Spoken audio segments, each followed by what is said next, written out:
आपने कहा तो मैं पूछ लेती हूँ। फैसला नहीं लेना चाहिए। बोलिए अनुराग भदौरिया जी। संविधान पे भरोसा रखो। जो लोग पत्थरबाजी करेंगे पुलिस वाले उनके साथ कैसा सुलूक करेंगे? चित्रा जी, भरोसा रखो, देश की अदालत पे भरोसा रखो। बिल्कुल अनुराग जी से पूछिएगा, मेरा सवाल पूछिएगा। बोलिए अनुराग भदौरिया। रुकिए रुकिए, पूछ लिया, अब आप सुन तो लीजिए। आचार्य जी, बड़ा मैं विनम्र निवेदन से बोल रहा हूँ। अखिलेश जी बड़े खिलाड़ी हैं, इसमें कोई शक नहीं है, लेकिन विकास के बड़े खिलाड़ी हैं, वो पीडीए के बड़े खिलाड़ी हैं। वो जो कमज़ोर है समाज में तबका, उसको आगे बढ़ाने के लिए उसके लिए काम करने वाले हैं। वो समाज के विकास की राजनीति करते हैं, उसमें तो माहिर हैं, वो उसके खिलाड़ी हैं। वो कैसे उत्तर प्रदेश देश आगे ले जाए, उसको आगे ले जाने के खिलाड़ी हैं वो।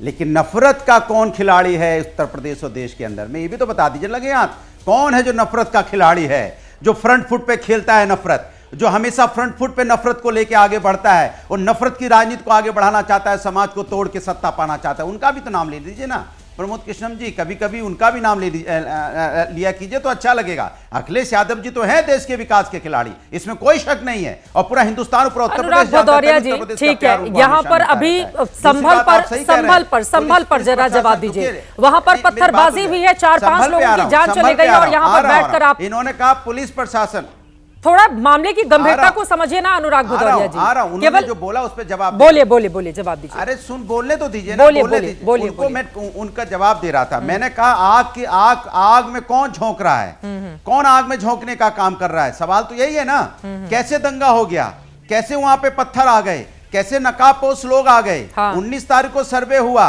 कहीं कुछ नहीं हुआ। तो पत्थरबाजों 24 तारीख को कैसे हो गया? अगर 19 तारीख को आपको लगा कुछ लोग इकट्ठे, एक मिनट बोलने दीजिए ना मुझे, बीच में क्रॉस क्वेश्चन। अरे बोलने तो दीजिए मुझे, बोलने तो दीजिए, फिर सवाल पूछ लीजिएगा। नहीं, अरे मुझे 20 सेकंड बोलने दीजिए ना। अरे भाषण नहीं, मैं अपनी बात तो कह लूं ना, सवाल तो तब पूछोगे जब मैं अपना जवाब दे दूं।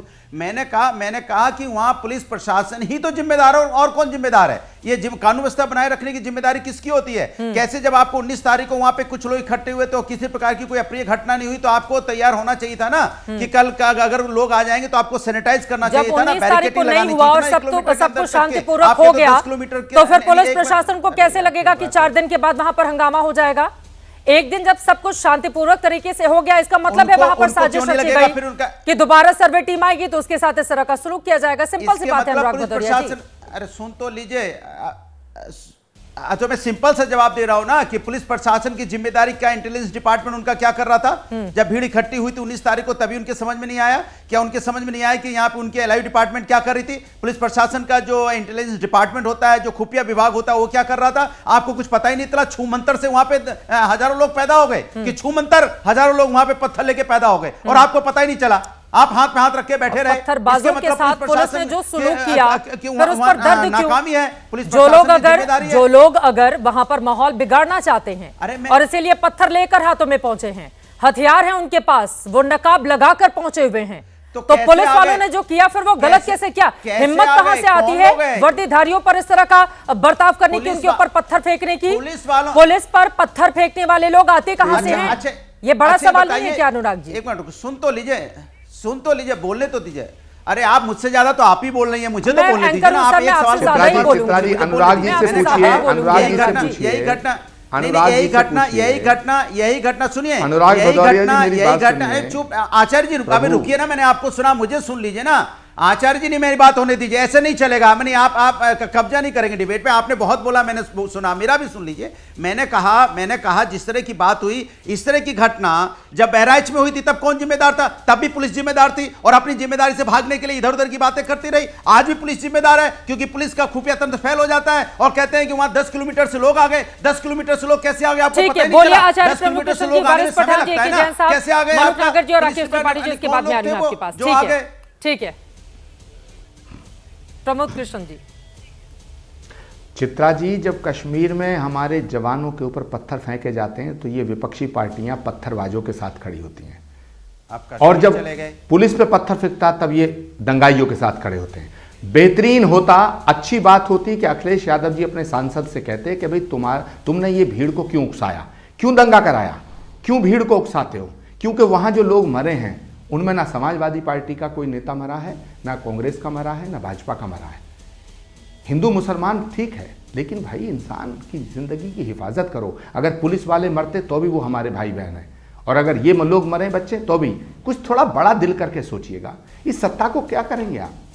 तो अखिलेश यादव जी की पार्टी की पूरी जिम्मेदारी है, मैं जिम्मेदारी से कहता हूं, जांच होने दीजिएगा, वहां के सांसद का बिल्कुल रोल निकलेगा। हजारों आदमी सुबह इकट्ठा करना, ये उन्होंने ये कॉन्स्पिरेसी के तहत किया, पुलिस प्रशासन पे पत्थर फेंकवाया। अगर वहां खैर ये अरे साहब, कोई कहीं बैठ के अमेरिका बैठ करके ईरान पे हमला हो जाता है, ईरान में बैठ के कहीं और हमला हो जाता है, पाकिस्तान में बैठ के लोग बंबई में हमला कर देते हैं। सवाल ये नहीं है, सवाल है कि वहाँ के स्थानीय सांसद को और समाजवादी पार्टी के बड़े नेताओं का हाथ निकलेगा। दंगों में इन्होंने लोगों को उकसाया, पत्थर फेंकवाए, और सुनिए अब डेलीगेशन भेज रहे हैं। पहले पत्थर फेंकवा रहे हैं, दंगा करा रहे हैं, फिर घड़ियाली आंसू बहा रहे हैं, अब डेलीगेशन भिजवा रहे हैं। ये इसलिए मैंने कहा है अखिलेश जी, आप बड़े खिलाड़ी हो गए, लेकिन थोड़ा संभल की जनता पे रहम करिएगा। और अनुराग भदौरिया जी, कोई सवाल अपनी पार्टी से भी पूछ लीजिएगा।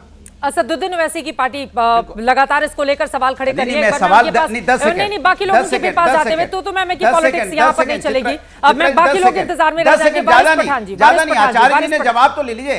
नहीं, आरोप हम पे लगाए, 10 सेकंड से 11वां नहीं, 10 सेकंड से 11वां नहीं। देखिए आचार्य जी, एक बात मान के चलिए, आप भी जिम्मेदारी से भाग रहे हैं। आप 10 सेकंड में कोई बात पूरी नहीं कर पाएंगे। आप ये नहीं कह पा रहे हैं। आप बहुत विद्वान हैं, आपके पास बहुत शब्द हैं, आपके पास बहुत शब्दकोश है, आपके पास संज्ञा सर्वनाम व्याकरण बहुत है। बोलने दीजिए, आपको 10 सेकंड बोलने दीजिए। चित्रा जी, इनकी आवाज बंद कीजिए, ये ठीक नहीं है। मैं इनके बीच में नहीं बोला। मैंने कहा कि आप ये कह रहे हैं कि समाजवादी आवाज जरूर बंद कराएंगे, समाजवादी पार्टी को दर्द है ना कि हमारे 4 लोग गए हैं, हमारे 4 बच्चे गए हैं। आपको दर्द होता, आप जाते वहां पे 4 बच्चों की बात करते हैं, आप 4 बच्चों की बात नहीं कर रहे हैं, आप सरकार को बचाने की बात कर रहे हैं, सरकार की पैरवी कर रहे हैं आप। इस बात का अफसोस है, आप इंसानियत की बात नहीं कर रहे हैं, मानव धर्म की बात नहीं कर रहे हैं, मानवता की बात नहीं कर रहे हैं, आप सरकार बचाने की बात कर रहे हैं। सही कहा आपने, ऐसी सत्ता लेके क्या करोगे, क्या करोगे ऐसी सत्ता लेके जिस हो गए सर 10 सेकंड आप बोलने के लिए मांगते हैं और पूरे 7 सेकंड बोलते हैं। अनुराग भदौरिया जी हो गए आपके पास।